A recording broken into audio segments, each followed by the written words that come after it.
রাজাকারের, সেখানে সবচেয়ে কোন দলের পাতে বেশি পড়েছিল? আপনি তো সচেতন সাংবাদিক, আপনি আমাকে একটু বলে সাহায্য করেন। আমি অবশ্য রাজাকারের তালিকা দেখি নাই, কিন্তু আমি শুনেছি যে এতে আওয়ামী লীগের অনেকেই সেই তালিকার মধ্যে অন্তর্ভুক্ত ছিল, যারা আওয়ামী লীগ পরে সক্রিয়।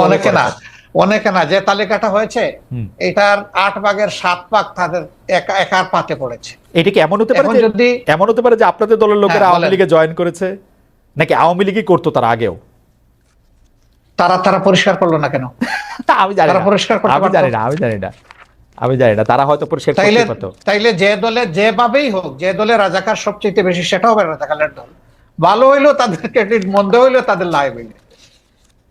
কিন্তু আপনার দলের মধ্যে থেকে একটা একটা একটা আছে না একটা শফিকুর রহমান, আপনি আপনার রাজনৈতিক মতবাদ, রাজনৈতিক আদর্শ, আপনি যেভাবে চলছেন, যেভাবে বলছেন, তার তার বিপরীত আদর্শেরও অনেক কিছু কি আমরা আসলে দেখতে পাচ্ছি, যেটা অনেক সময় আপনার কাছে, আমি জানি না, কাম্য মনে হচ্ছে না। যেমন ধরেন ঢাকা বিশ্ববিদ্যালয়ে বহিরাগত বলে সম্প্রতি একটি ছেলেকে পিটিয়ে মারা হলো, বা তাকে চোর বলে, এটি বলে জাহাঙ্গীরনগর বিশ্ববিদ্যালয়ে তো একজনকে মারা হলো, বলা হলো যে সে আসলে ছাত্রলীগের কর্মী বা নেতা।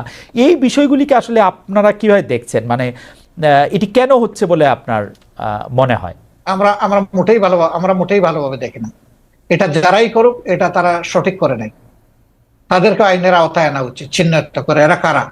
এই বৈষম্য বিরোধী ছাত্ররা জাহাঙ্গীরনগর বিশ্ববিদ্যালয়ে নিজেরা মিছিল করে দাবি জানিয়েছে যে এরকম যারা আছে তাদেরকে আইনের আওতায়, আমি তাদের সাথে একমত, তাদেরকে আইনের আওতায় আনা উচিত। যেই করুক, আমি করলে আমাকেও নেব, আপনার কাছে আপত্তি নেই। আপনার কাছে কি এই সরকারকে একটু দুর্বল সরকার মনে হচ্ছে? মানে এই দাবি জানাতে হচ্ছে কেন? একটা মিসক্রিয়েন্ট ঘটবে, সরকার গ্রেফতার করবে বা করবে না, সেটা তো একটা স্বাভাবিক ঘটনা হওয়া উচিত। এই সরকার কি একটু মানে আপনার কাছে কি মনে হয় যে আপনি একটা রাজনৈতিক নেতা হিসাবে এই সরকার কি একটু দুর্বলতা দেখাচ্ছে, নাকি সরকার সময় নিচ্ছে? কি মনে হয় আপনার?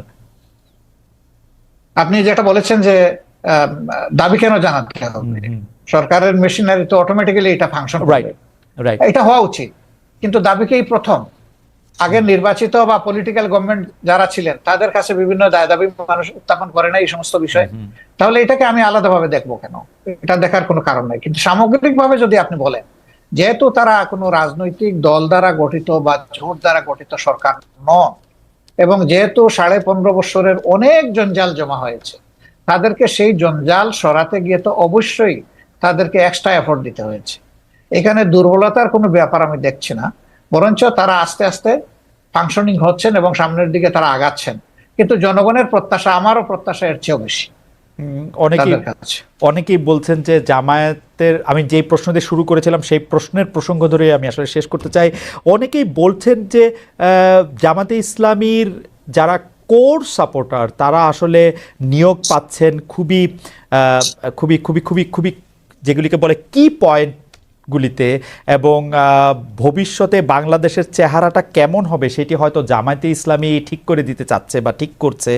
আপনার কাছেও কি সেরকম মনে হয় যে আপনারা একটা বড় ছক খাচ্ছেন, যেই ছকের মধ্যে আসলে বাংলাদেশের সাহিত্য, সংস্কৃতি, শিল্প, রাজনীতি এটি বা অর্থনৈতিক কাঠামোটিও একটি রূপ পায়, এবং সেটি জামায়াতের মতো করে একটি ছক কি? না, আমি